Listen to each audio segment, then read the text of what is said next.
Yeah. Tell us about very first encounter with Big. My first encounter with Big was actually when he came to the Uptown offices, this big black ugly dude, you know what I'm saying, bandana on his head, and he says to me, "What's up, cousin Wayne?" First thing that struck me the most is that he had this commanding spirit. Okay. You know what I'm saying? Like, I'm in the room, pay attention.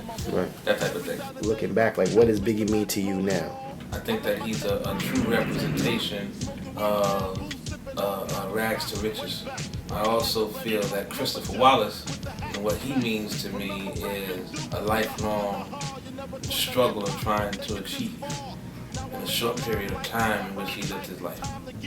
Is there like a favorite song, lyric, show that you remember specifically? Mark actually played me the records for the first time. We were sitting in the house, in his house, on Lefferts Avenue in Brooklyn. Yeah. He's sitting there, he's playing me these joints. He's like, Wayne, just listen. Just don't say nothing. Just listen. Man, trust me. This is it. Woo! One of those animated Mark pitch joints. Right. I heard that and I was like, wow, okay, that's some different shit. Not only is it different, it's so impactful because his voice was heavy and commanding, and on top of that, the beats were just insane.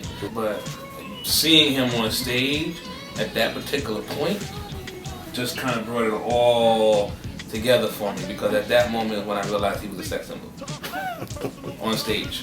Okay. You know what I'm saying? He classified himself as big, black, ugly, and nasty, right?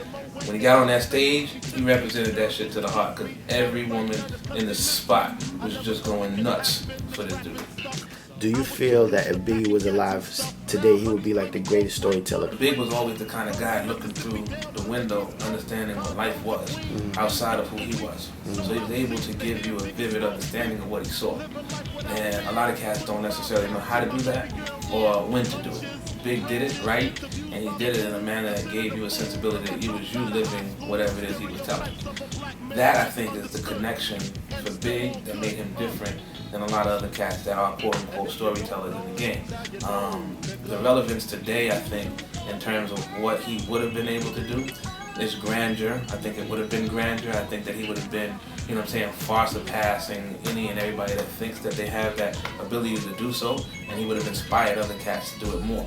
If, in fact, he was here today, I think that we, as a people, in terms of hip-hop connoisseurs, would have been in a position to really embrace other parts of the world in a manner in which we've never been able to do, because we don't travel abroad.